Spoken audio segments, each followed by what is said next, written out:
I've been playing with my Arduino lately, and I came across this write-up on Node-RED, which is this visual block programming language where you link blocks together with these connectors.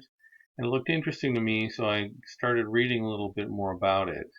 And I found out that this tutorial site with these lectures was pretty informative. It gets a bit challenging further on, but it's well written.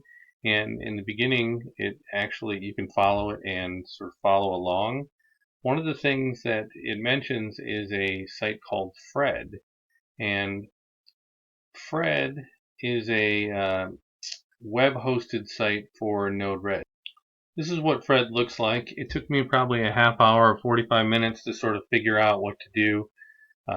You can drag these blocks out here and then you click inside of them and you fill some information out to get them working. Deploy is essentially run over there. If you highlight the block and you hit delete, it will disconnect it, same as these lines. Here's a menu over here if you click it. There's a way to put new blocks in, not necessarily on Fred, but with Node-RED. And essentially Fred hosts what you're doing and leaves it running if you like. So it's pretty slick. But I had a reason that I wanted to try this at home, and so I wanted to figure out how to get Node-RED on my home Windows 8 machine. After some reading, I realized that you need to download Node.js, and the version I downloaded is here, 6.9.1. That's the last stable version as far as I understand. It's pretty simple with Windows. You just let the download wizard do all the work and it will put it in the right folder, and also download npm node packet manager, which you need. So those will download and be located in the correct positions. But the real trick to me was, now what do? I have the things downloaded that I need for the base, but how do I run Node-RED, sort of work with it like I showed Fred? And that took a very long time to figure out. I'm sure to other people it is intuitively obvious, but I'm just sort of fumbling my way through this. And eventually I found this site where Julian here gave some description on how to do it. And instead, you install Node.js and you run this command on a command window, npm-g install node-red. When you do that, you're going to get a bunch of errors. And just to note, the command window in Windows, if you go to the sort of magnifying glass and type CMD for command, you'll get a black old school command window where you can type this. They mentioned that you'll get a bunch of errors and that you should ignore them, which I did. It takes quite a while, I don't know, 5 to 15 minutes to sort of install all of that. And in the end, you get a command prompt back. When you get that command prompt, you run node-red, which means type node-red, just like this, into the command prompt again. Once that happens, it's still not quite there, and you have to figure that out.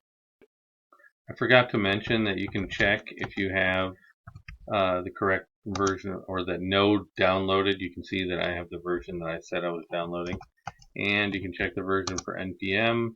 Really, this tells you they exist is what the check is. NPM always takes a little longer to find.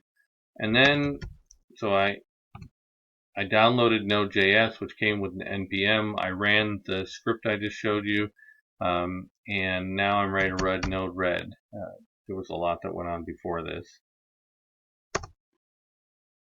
And you see it looks like nothing's happening, but we get this, and through the magic of the time lapse, in another less than a minute, you should get something that looks like this. And the key feature of this, which no one tells you, is this server now running at HTTP.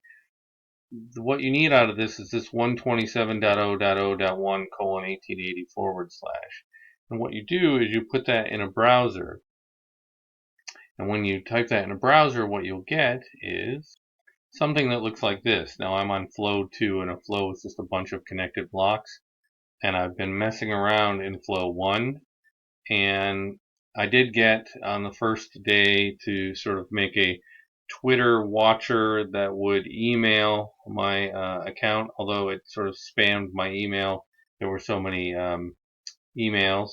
I also got the weather to tweet, which again, both of those had challenges with the rate that the information was coming in and the rate that it was accessing the Twitter account or the email, but they both worked. I sent out some simple sort of messages, time, and that sort of thing. This debug mode tells you what's going on. This is a menu over here. There were some things that were a little difficult to figure out at first. You can just drag things out here, and then inside of these blocks, you've got some things to type in. This is a better example. You've got elements that you have to put in, but essentially they've wrappered all the code. To delete them, you just highlight them and delete. You can run one flow at a time or one page at a time. And you can download new nodes, which I won't cover here, and it was quite challenging, but I finally figured it out. And so now I've got Node-RED up and running on my home machine.